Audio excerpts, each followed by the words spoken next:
ஐயா வணக்கங்க ஐயா. வணக்கம் மணி சார். சார் எப்படி இருக்கீங்க? நல்லா இருக்கேன். சூப்பர். நீங்க போட்டிருந்த அந்த வகுப்பு வீடியோ கிட்டத்தட்ட எங்களுக்கு ஒரு 50ல இருந்து 60 கால் மினிமம் கால், ஜம்பிங் கால். அது உங்களுக்கு வராம வர கால், எங்களுக்கு வர காலே ஒரு 50ல இருந்து 60 கால் வந்து கண்டிப்பா தினசரி வருது. நல்ல வரவேற்பு. கண்டிப்பாங்க. அது சூப்பரான விஷயங்கள் வந்து நீங்க வந்து இந்த கிளாஸ்ல வந்து சொல்லிக் கொடுக்க போறீங்க. கண்டிப்பாங்க. சோ நீ கிட்டத்தட்ட ஒரு 10 நாள் தான் இருக்குன்னு நினைக்கிறேன். ஒரு 8 நாள் இருக்கு. 8 நாள் தான் இருக்கு. வகுப்பு ஸ்டார்ட் ஆகிருக்கு. சிறப்பு. நிறைய டெய்லி வந்து கிட்டத்தட்ட ஃபோன் கால்ஸ் வந்து வகுப்புக்காக என்கொயரி பண்றவங்க அளவே இல்லை. வாட்ஸ்அப் மூலியமா வந்துடுறாங்க, இது மெயில்ல வந்துடுறாங்க சார். ஆமாங்க, மெயில் மூலியமா கூட வந்துடுறாங்க. என்னன்னா இந்த பரிகார வகுப்புங்கிறது நம்ம வித்தியாசமா இருக்கும். கண்டிப்பா நம்ம கொடுக்குற கண்டென்ட் வந்து ரொம்ப வித்தியாசமா இருக்கும், அனுபவமா இருக்கும். நிறைய கிளைண்ட்டுகளுக்கு நம்ம வீடியோ மூலியமா சொன்ன கோயில்களுக்கு போய் பயனடைஞ்சவங்க ஏராளம். அவங்கெல்லாம் நமக்கு கிளைண்ட்டாக கூட இல்லை. நான் உங்கள் வீடியோவை பார்த்தேன், நிறைய கோயிலுக்கு போகிறேன், அங்கே கோயிலில் பார்த்து சொல்கிறாங்க, சார் நான் உங்கள் வீடியோவை பார்த்தேன், நீங்கள் சொன்ன கோயிலுக்கு போயிட்டு வந்து எனக்கு நல்லா இருக்குங்கிறாங்க. ஏன்னா உங்களோட 14 வருஷம் அனுபவம். கண்டிப்பாக 16 வருடம் அனுபவத்தை தொகுத்து கொடுக்குறோம். அது போக தலை சிறந்த ஆலயங்களை கொடுக்குறோம் இந்த பரிகார வகுப்பில். நீங்கள் கேள்விப்பட்டிருக்கவே மாட்டீங்க சார், கேள்விப்பட்டிருக்கவே மாட்டீங்க. ஒரு 13 வகையான சாபகோபம் நீக்கிறதுக்குன்னு தனி ஆலயங்கள்ல இருக்கு. ஒருத்தன் அந்த 13 சாபகோபத்துல தான் ஒருத்தங்க வாழ்ந்துட்டு இருப்பாங்க. அந்த ஆலயத்தை நீங்க எந்த நாள்ல எப்படி போய் நம்ம ஜாதக ரீதியான அமைப்புகளை நீக்கிக்கலாம் அப்படிங்கிறது எல்லாமே நம்ம சொல்றோம். இதுல ஒளிவு மறைவே இல்லைங்க. தொழில்முறை ஜோதிடர்களுக்கெல்லாம் இது பொக்கிஷம். நாளை கிளைண்ட் வர்றாங்க, இந்த கோயில் கரெக்டான நேரத்துல கரெக்டான டயத்தில் எழுதி கொடுக்குறாங்கன்னா டாப்பா வேலை செய்யும். அப்புறம் ஜோதிட ஆர்வலர்கள், இல்லத்தரசிகள், ஜோதிட மாணவர்கள், ஜோதிடத்தை நேசிக்கிறவங்க, கோயில் குருக்கள், அவங்களுக்கும் அவங்ககிட்ட நிறைய பேர் வந்து கேட்பாங்க, இந்த இடத்துக்கு போங்கன்னு இவங்க சொல்றதுக்கு உங்களுக்கு பிரயோஜனமா இருக்கும். எந்த மாதிரியான ஹோமங்கள், யாகங்கள், தோஷங்களை நிவர்த்தி பண்ணக்கூடிய பரிகார முறைகள், மந்திரங்கள், தீர்த்தம் நீராடுதல், பிரார்த்தனைகளை எப்படி வலிமைப்படுத்துறது, இப்போ வெளியூர்ல இருப்பாங்க, வெளிநாட்டில் இருப்பாங்க, எளிமையா அங்க என்ன பண்ணலாம், எப்படியெல்லாம் பரிகாரங்களை நம்ம எடுத்துக்கலாம், இப்படி நிறைய கண்டென்ட் கொடுக்குறோம். இப்போ உதாரணத்துக்கு கரிநாள் வருது, அந்த நாள்ல போய் பெருமாள் ஆலயத்துல வழிபாடு பண்ணிட்டு கருவேப்பிலை சாதம் எல்லாத்துக்கும் விநியோகம் பண்ணுங்க, அப்படி ஒரு 100 பேர் பயனடைஞ்சவங்க சொல்லியிருக்காங்க. இது வந்து நம்ம பேசுனது தான். எளிய பரிகாரம் நிரந்தர வெற்றி அப்படின்னு நம்ம பேசுனது தான். கிட்டத்தட்ட 8 லட்சம் வியூ போயிருக்கு. கண்டிப்பா கண்டிப்பா. 1 2 கிடையாது, 8 பேர் பயனடைஞ்சாலே வெற்றி. அது வந்து நீங்க வந்தாதான் நான் சொல்லுவேன்னு இல்லை. அப்படிப்பட்ட நம்மளை நம்பி இந்த கிளாஸுக்கு வர்றாங்கன்னா ஒரு துளி கூட ஒளிவு மறைவு இல்லாம இதை பார்த்துட்டு இருக்கிற அன்பர்களுக்கு அற்புதமான விஷயங்களை இந்த பரிகார வகுப்பின் வாயிலாக நம்ம கொடுத்துடலாம். வருகின்ற 29/6/2025 ஞாயிற்றுக்கிழமை மாலை 6 மணிலிருந்து 7:30 வரைக்கும் 1.5 மணி நேரம் 5 நாள் ஆன்லைன் ஜூம். தேவைப்பட்ட ஒரு நாள் நீட்டிச்சுக்கலாம். அந்த விஷயங்கள்லாம் இன்னும் சொல்ல வேண்டியது இருந்தால் அவங்களுக்கான வீடியோவும் அவங்க மெயில் ஐடிக்கு போயிடும். வாங்கி வச்சு அவங்க டைம் கிடைக்கும் போது கூட பார்த்து எழுதிக்கலாம். எனக்கு ஜோசியம் தெரியலினாலும் நான் படிக்கலாமான்லாம் கேட்குறாங்க. தாராளமாக படிக்கலாம். ஜோசியம் தெரிஞ்சிருந்தா ரொம்ப வசதி. நம்ம சொல்றது எளிமையாக உள்வாங்கிட்டு கரெக்டாக அவங்கள போய் ஈஸியாக சேர்ந்துடும். இன்னும் அதிகமாக இந்த வகுப்பு ஒரு பொக்கிஷமே. கண்டிப்பாங்க. பயனடைஞ்சு அவங்க வாழ்க்கையில் அவங்களுக்கு தெரிஞ்சவங்களுக்கு, அவங்க குழந்தைகளுக்கு, அவங்க தலைமுறைகளுக்கு, நண்பர்களுக்கு சில கோயில்கள் பரிந்துரைக்கிறதுக்கு இது மிகப்பெரிய உதவியாக இருக்கும். அந்த மாதிரியான வகுப்பாக எடுக்க போகிறோம். எல்லாரும் கலந்து பயன்பெறணும் அப்படிங்கிறது ஒரு விஷயம். கட்டண வகுப்பாக தான் எடுக்கிறோம். குறைந்த கட்டணம், பெரிய கட்டணமாக பெரிய தொகையாக இல்லை. ஆனால் நீங்கள் கொடுக்குற தொகை அப்படிங்கிறத விட கட்டணத்தை எல்லாம் விட விலை மதிக்க முடியாத சில விஷயங்களை பூரா நம்ம கொடுக்க போகிறோம். பொக்கிஷமான விஷயங்களை பூரா நம்ம அதை கொடுக்குறோம். பிரயோஜனமாக இருக்கும். நம்ம யாரையுமே கம்பல் பண்ணல. யாராவது விருப்பம் இருக்குது, நான் படிக்கணும் தெரிஞ்சுக்கணும்னு ஆசைப்பட்டீங்கன்னா கண்டிப்பாக நீங்கள் வந்து படித்து பயனடையலாம். இந்த விஷயம் நிச்சயமாக இந்த பரிகார வகுப்பு உங்களுக்கு ஒரு பொக்கிஷமாக இருக்கும். ரொம்ப ரொம்ப நன்றிங்க ஐயா. நிச்சயமா அற்புதமா சொன்னீங்க. எல்லாத்தையும் வகுப்புல சந்திப்போம். கண்டிப்பா கண்டிப்பா. நன்றி ஐயா.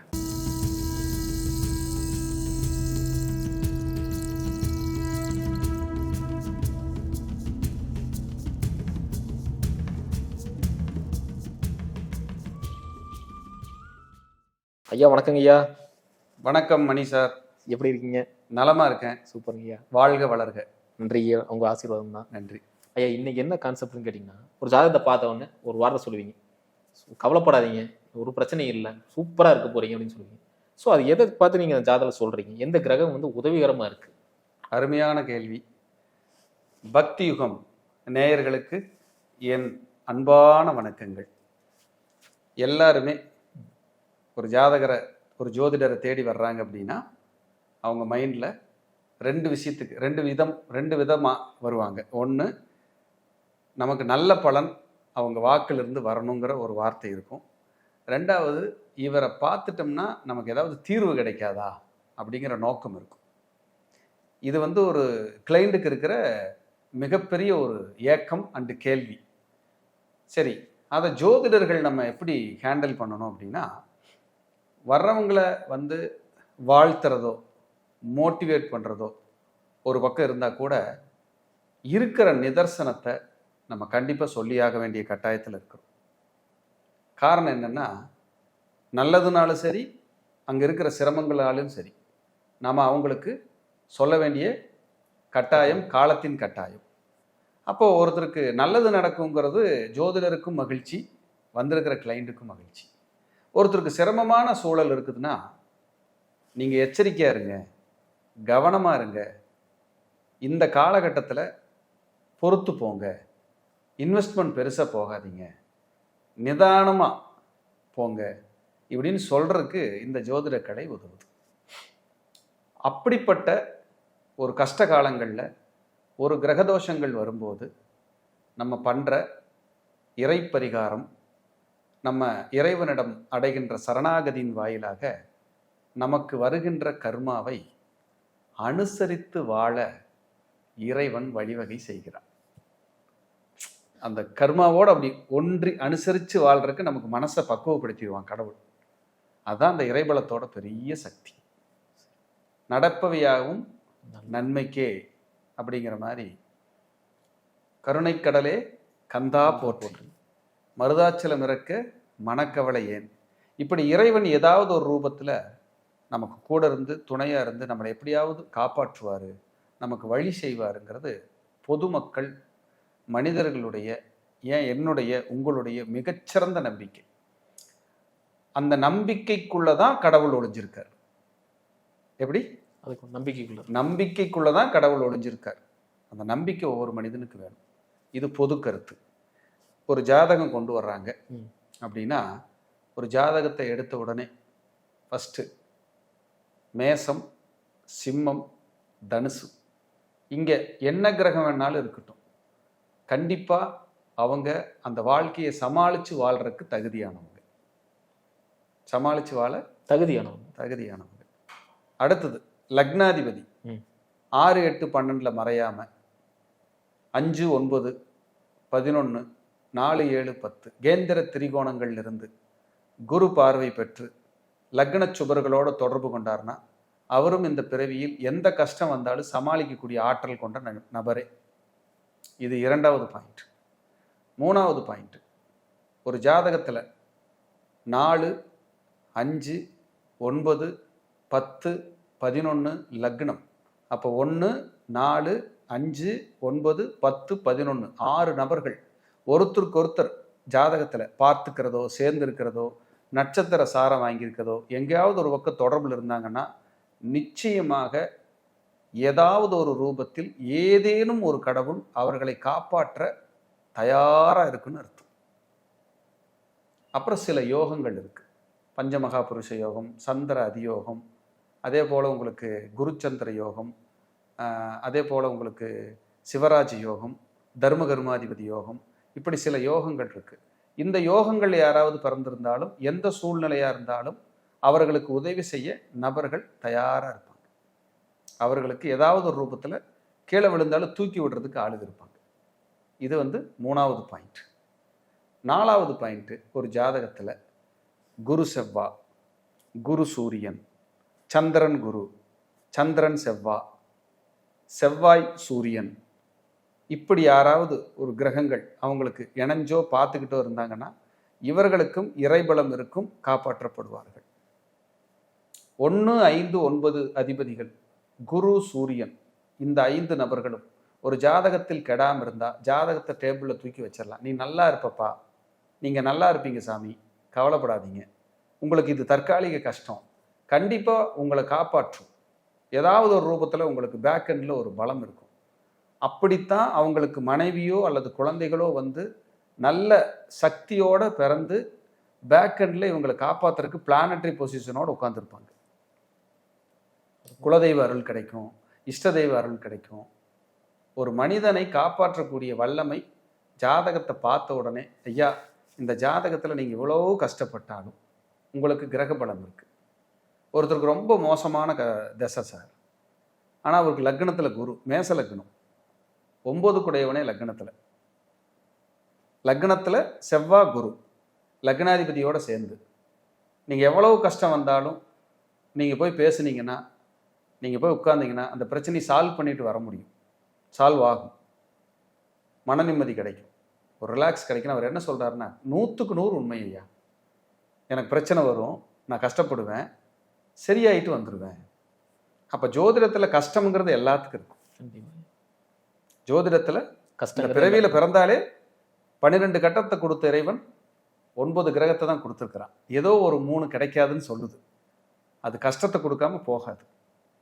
அப்போ ஏதோ ஒரு கஷ்டம் நம்மளை வாட்டி வதைக்க போகுதுன்னு அர்த்தம். ஒன்று ஹெல்த்து, இல்லைன்னா குழந்தை, இல்லைன்னா வீடு, இல்லைன்னா இடம், நண்பர்கள், உறவுகள், இல்லை அம்மா அப்பா, இல்லை மனைவி, இல்லை தொழில் தோல்வி, இல்லைன்னா கடனாளி ஆயிட்டேன், இல்லைன்னா மரணத்தை நோக்கி பயணிச்சுட்டு, ஏதோ ஒன்று இருக்குங்க. ஏதோ ஒரு கஷ்டத்தை அது கொடுக்குறக்கு வராமையெல்லாம் போகாது.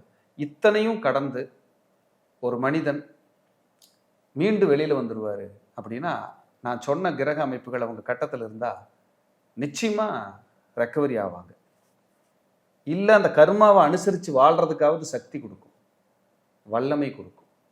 ஒரு ஜாதகத்தில் சூரியன் நல்லா இருந்தால் தேடி வரும், நல்லவையெல்லாம் தேடி வரும். 5ஆம் அதிபதி நல்லா இருந்தால் நல்லவையெல்லாம் தேடி வரும். அப்படி தேடி வர்ற நல்லவை அதை தக்க வைத்து கொண்டு நற்கர்மாவாக நம்ம அனுபவிப்போமா, நம்ம நல்லா இருப்போமா, அந்த நற்கர்மா நமக்கே நல்லபடியாக பயன்படுமா அப்படின்னு பார்க்கணுன்னா உங்கள் ஜாதகத்தில் 9ஆம் அதிபதியும் குருவும் நல்லா இருக்கும். அப்போ தேடி வருவதை அழகாக தேடி கொண்டு வந்து நமது கைகளில் கொடுத்து விட்டு செல்லக்கூடிய வேலையை சூரியனும் 5ஆம் அதிபதியும் செய்கிறார்கள். அப்படி தேடி கொண்டு வந்ததை தக்க வைத்து நம் கர்மா நல்ல கர்மாவாக மாறி அனுபவிக்க, நம்ம வாழ்க்கையை அனுபவிக்க, அந்த நற்கர்மாவை நல்ல கர்மாவை அனுபவிக்க உதவியா இருக்கிறது உங்க ஜாதகத்துல 9ஆம் அதிபதியும் குருவும். அப்ப இவங்கெல்லாம் வலிமையா இருந்தாங்கனாலே, சார் கஷ்டம் இருக்கும், எல்லாரும் கஷ்டம் வரும், வராமையெல்லாம் போகாது. அந்த கஷ்டத்துலையும் நீங்க நல்லா வருவீங்க, உங்க கஷ்டம் தீரும், உங்களுக்கு உதவி செய்யறதுக்கு யாராவது பேக் எண்ட்ல இருப்பாங்க, இல்லை உங்களுக்கு பின்புலத்தில் ஏதாவது ஒரு உதவி கிடைக்கும். சிலர்கள்லாம் கடன் வாங்கியிருப்பாங்க, சிலர் கடன் கொடுத்துருப்பாங்க. அந்த கடன் வாங்கினவங்க கடன் கொடுக்க முடியாமல் இருந்தால் கூட கடன் கொடுத்துருப்பாங்கல்ல, அவங்க தொந்தரவு பண்ணாமையே இருப்பாங்க. இதுவும் ஒரு வகையில் நற்கர்மாவே. அப்போ கிரக பலம் இருந்தால் தான் உங்களுக்கு இதெல்லாம் கிடைக்கும், இல்லைன்னா கிடைக்காது. அப்படி நான் இப்போ பேசினபடி கிரகங்கள் ஒரு ஜாதகத்தில் வலிமையாக நல்லபடியாக இருந்தால், அவங்களுக்கு எவ்வளவு கஷ்டமான சூழலாக இருந்தாலும் நிச்சயமாக முன்னோர்களுடைய புண்ணியம், இறையருள், குலதெய்வ ஆசீர்வாதம், இஷ்ட தெய்வ ஆசீர்வாதம், குரு அருள், முதல்ல இவங்க எல்லாமே நல்ல எண்ணத்தோடு வாழ்ந்துட்டு இருப்பாங்க. நம்ம மட்டும் இல்லை, நம்மளை சார்ந்தவங்களும் நல்லா இருக்கணுங்கிற எண்ணத்தை கொடுக்கறதெல்லாம் 5, 9 அதிபதிகள் குவாலிட்டியாக நடந்துக்குவாங்க. நல்லா இருக்கட்டும், நம்மளும் நல்லா இருக்கணும், அவங்களும் நல்லா இருக்கணும், நம்ம மட்டுமே பொழைச்சி என்ன செய்யறது, அவங்களும் நல்லா இருக்க வேண்டாமா? கண்டிப்பா. இப்படி நல்ல எண்ணங்களை விதைக்கக்கூடியது ஒரு ஜாதகத்தில் 5, 9 கூடியவர்கள். இவங்க பெருந்தன்மையா இருப்பாங்க, எல்லாரும் வேணும்னு நினைப்பாங்க, மனிதாபிமானம், தர்ம சிந்தனை, நல்ல எண்ணங்கள், நல்ல நோக்கங்கள், இறைபலம். இந்த சூரியன் குருவெல்லாம் நல்லா இருந்து 5ஆம் அதிபதி 9ஆம் அதிபதி எல்லாம் சிறப்பாக இருந்தாங்கன்னா, இவர்கள் போய் சாமி பக்கத்தில் அந்த இறையருளை வாங்கிறதுக்காக நின்னாங்கன்னா, இவங்க தெய்வத்தை பார்க்கறத விட இந்த கிரக பலம் நல்லா இருந்து போய் நின்னாங்கன்னா தெய்வமே இவங்களை பார்க்கும். தெய்வமே இவங்களை பார்க்கும். சிலரெல்லாம் சாமி கும்பிட போவாங்க, ஒரு சாதாரண ஆளாக தான் இருப்பாங்க, இந்த கிரக பலம் நல்லபடியா இருக்கும். அவங்கள கூப்பிட்டு சாமி கழுத்துலேருந்து ஒரு மாலை எடுத்துட்டு வந்து போடுவாங்க. முன்னாடி கூப்பிட்டு உட்கார வச்சு ஒரு தீபாராதனை காட்டுவாங்க. வந்தாலே வாங்க வாங்கன்னு சொல்லுவாங்க. அப்ப இப்படி மதிக்கத்தக்க நபர்களாக ஒரு மனிதன் மாற வேண்டும் என்றால் கிரக பலம் இருக்கணும். அந்த கிரக பலம் இல்லைன்னா நம்ம ஒன்றும் பண்ண முடியாது. அப்படி ஒரு ஜாதகத்தை பார்த்த உடனே ஐயா கஷ்டம் இருக்கும், கவலைப்படாதீங்க, பிரச்சனை இருக்கும், இருந்தாலும் உங்களுக்கான கிரகங்கள் இவ்வளவு நல்லபடியா இருக்கு, நீங்க நிச்சயமா அடுத்த கட்டத்தை நோக்கி நீங்க பயணிக்கலாம். அதுல என்ன ப்ளஸ் இருக்கு, என்ன மைனஸ் இருக்கு அப்படிங்கிறத நம்ம பார்த்து இந்தந்த காலகட்டத்தில் இப்படி நடந்துக்குங்க, இந்த கிரக பலம் உங்களுக்கு இப்படி வேலை செய்யுது, முதலீடு போட வேண்டாம், இருக்கிறத வச்சு கொண்டு போங்க, இருக்கிற தொழிலை மட்டும் ரன் பண்ணுங்க, எக்ஸ்ட்ரா போகாதீங்க, யாரெல்லாம் பார்ட்னர் போடலாம், யாரெல்லாம் பார்ட்னர் போட வேண்டாம், யாரெல்லாம் வெளியூரில் வருமானம், யாருக்கெல்லாம் உள்ளூரில் வருமானம், யாருக்கெல்லாம் வெளிநாட்டு படிப்பு, யாருக்கெல்லாம் உள்ளூர்லேயே டே ஸ்காலர்லேயே படிப்பு, இப்படி எல்லா விஷயத்தையும் ஜாதகம் ஜோதிடம் நமக்கு புதையலாக பொக்கிஷமாக கொடுத்திருக்கிறது. இதை வச்சு நம்ம ஒருத்தருக்கு நல்லபடியாக கைட் பண்ணலாம், கொடுக்க முடியும். அப்புறம் இதில் இன்னொரு விஷயம் என்னென்னா, ஜாதகம் பார்க்கறதுக்காக அன்பர்கள் நிறைய காண்டாக்ட் பண்ணுறாங்க. அப்போ என்ன பண்ணுறேன்னா, எல்லாருக்கும் என்னால் பார்க்க முடியாது. அதுக்காக நான் பெரிய ஆள் கிடையாதுங்க, சாதாரண ஒரு சின்ன ஊரில் இருக்கிற ஒரு ஜோதிடர் தான். ஆனாலும் ஏதோ எனக்கு தெரிஞ்ச குரு அருளால் கிடைச்ச ஞானத்தில், இறை அருளில் தெரிந்த விஷயங்களை சொல்லிக்கிட்டு இருக்கிறோம். நம்ம 1000 பேர் 500 பேர் காண்டாக்ட் பண்ணுறாங்கன்னா நம்ம அப்படி பேச முடியாது, பண்ண முடியாது. காரணம் என்னென்னா, நான் பார்க்குறது ஒரு ஆள். அப்படி யாருக்காவது அர்ஜென்ட்டாக இருக்குது சார், நான் பார்த்தே ஆகணும்னா, ஏன்னா என்னால் வெயிட் பண்ணி தான் கொடுக்குற சூழலில் நான் இருக்கிறேன். அதனால் அன்பு நேயர்கள், உங்களுக்கு பிடிச்ச இடத்துல உங்கள் குடும்ப ஜோதிடர்கிட்ட இல்லை தெரிஞ்ச இடத்துல அர்ஜென்ட்டுக்காக வெயிட் பண்ணாமல் பார்த்து உங்களுக்கான பரிகாரத்தையும் உங்களுக்கான விஷயங்களையும் ஆறுதலையும் தேடிக்கொண்டு அடுத்த நகர்வுக்கு நீங்கள் போகணுங்கிறதையும் நான் இந்த இன்டர்வியூ மூலியமாக நான் கேட்டுக்கிறேன். கண்டிப்பாக. ஏன்னா நிறைய பேர் உடனே பார்க்கணும் ஐயா, நாளைக்கே பார்க்கணும் ஐயா, என்னால் பண்ண முடியாதுங்க, கொடுக்க முடியல. நிறைய கிளைண்ட்டு நம்ம கொடுத்து வச்சுருக்குறோம், அவங்களுக்கு ரெகுலராக பார்த்துக்கிட்டே இருக்கிறோங்க. அதனால் கொஞ்சம் வெயிட்டிங் பீரியடு கொஞ்சம் அதிகமாக இருக்குங்க. இதை ஏன் நான் சொல்கிறேன்னா, இதை கூட நான் சொல்லியிருக்க மாட்டேன்.